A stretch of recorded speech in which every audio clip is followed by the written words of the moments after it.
Merry Christmas if you celebrate Christmas. If you don't, Merry Wednesday. Why am I doing a Christmas episode? Because who doesn't want to sit on their own in their house with a pair of antlers on while their kids are asleep and talking to a microphone? Oh, God, I've just... Did you hear that? I've just realised I put these antlers on for video purposes and now I've heard... And I'm really not going to deal with that the whole way through the episode. So let's just take these off for the moment. That was supposed to be a good idea, but audio first, guys. So I thought I'd do a quick Christmas episode and do a bit of a break in regular programming because obviously the next couple of episodes fall over Christmas Day and New Year's Day. And I think there's a lot around those 2 days and this specific time of the year that you really start to think about when you've had kids, when you are doing this on your own, when you're not doing this on your own. It's just one of those times that a lot of people have different feelings about. Some people love it, some people hate it.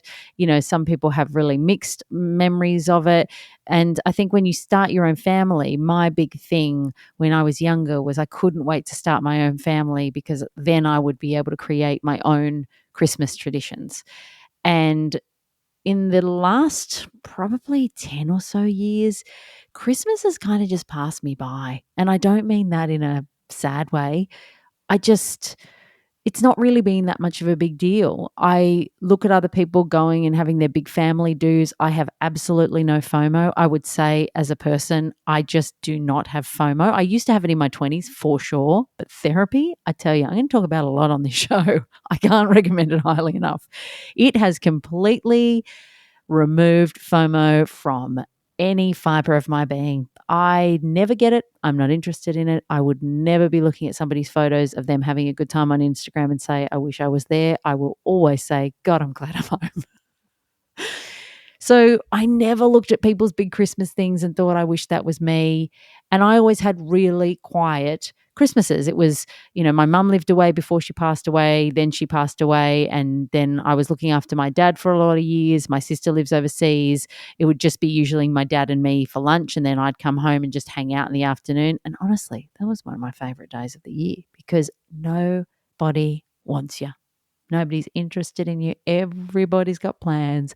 Everybody's got things to do. And so for me, it is the truly most relaxing day of the year because I can sit down. There's nowhere I could go. Everything's shut. I couldn't go and achieve anything. I couldn't go and do anything. I couldn't go to the gym because everything's closed. So there is nothing more for me to do than sit on my ass guilt-free. So for me, that was Christmas for a lot of years, and I really enjoyed it. This is the first Christmas that I have with no parents anymore. My father passed away in January this year.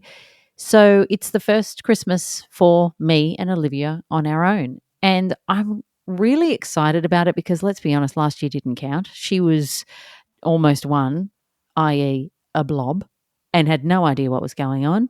And she didn't get any specific Christmas presents because she didn't know what they were. So what am I going to sit there and force her to open something that she can't even see it? I mean, she could see it at the time, but she just had no concept of Christmas. So it wasn't really very fun. Whereas this year, she's obsessed with Christmas trees and she's obsessed with Santa. And I've gone from having no Christmas trees ever in my adult life. Ever since I moved out of home, I've never had a Christmas tree. And I've now got two because I had one that I put some baubles and some tinsels on and some lights. And then I went to Bunnings the other day and there was another little one with lights on it. And I thought that'll look great on the table. And now she runs between each of them, getting so excited that the lights are on. And so now it's really feeling like exciting and something that I am ready to kind of celebrate. I didn't not celebrate it previously because I didn't want to. I felt sad about it. It just was like, I just want to sit on my bum and do nothing. But now when you see how excited she gets about things, it's really, really cool to be watching that and exciting to know that that's only going to get better with each and every year. I also think back to when I was younger and, Christmas was going back and forth after the divorce, sort of having not a great time. And I remember thinking to myself at that time, I cannot wait until I have a family and I can create my own Christmas traditions. And then there was all those years in between that I was like, who cares about Christmas? So I sort of forgot about the fact that there was a time that I did feel like I wish this was a better day for me.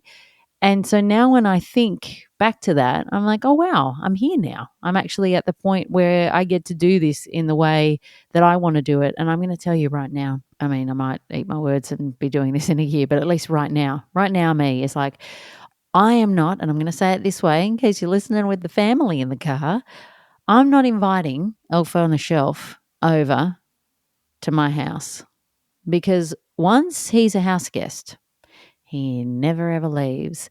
And the amount of effort that it takes to assist him in his mischief, no, I will not be up at 3 a.m. pouring Fruit Loops out on the floor for him to fall over in. Not going to happen. Not going to happen. But I can do whatever I want to do in this Christmas tradition. And I think Christmas, if you are thinking about being a solo mum and you might have envisaged it in a different way, maybe with a partner, I could also see how this time might feel like it could be, I don't know, maybe a feeling of loss for some people, I guess. But I don't want nobody here. I think the magic of just being able to celebrate it with my daughter and me and to start our traditions and do things that we want to do together, that's really, really exciting for me. And there is really nothing better than seeing her excited at something so silly as like a Christmas light, you know?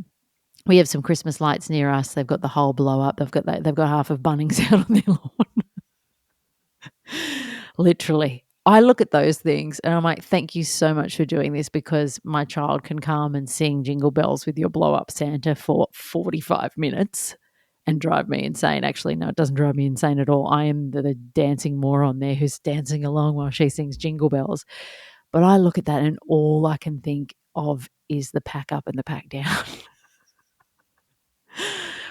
The Christmas cheer doesn't push those thoughts out of my mind. I'm just like, this is a job for an airtasker. This is not a job for me. Oh, God, the time, the storage, all of it. Anyway, I just wanted this to be a bit of a quick episode just to share some of my thoughts about Christmas Day. I really do hope that you are having a wonderful day if you celebrate it with family or on your own if you're somebody who just enjoys that. And if anybody's ever looked at you like that is sad, tell them to go away. It is truly the greatest version of Christmas and enjoying being on your own on Christmas Day. There is nothing shameful about it. I listen to some of the garbage that goes on from friends of mine who have the couple situation where they don't necessarily get along with one parent and they've got to go in between the two and they're going to 3 different or 4 different houses on Christmas Day. And I'm like, I mean, that sounds like hell on earth. Meanwhile, Olivia and I probably laying back in a lilo together, having a cheeky margarita, hers with no booze in it, obviously, just enjoying each other's company. And that's what Christmas should be all about. I will see you next week for the New Year's Eve episode. I'm going to look back on the last couple of years and talk about some of the things that I'm not sad to leave behind. People always say, don't wish it away. But I'm like, I'm sorry, there's some stuff that is really good in the past and then I'm happy I'll never have to deal with again. So those are some of the joyous reflections that I'm going to be touching on for New Year's Eve. Merry Christmas. I'll see you next week.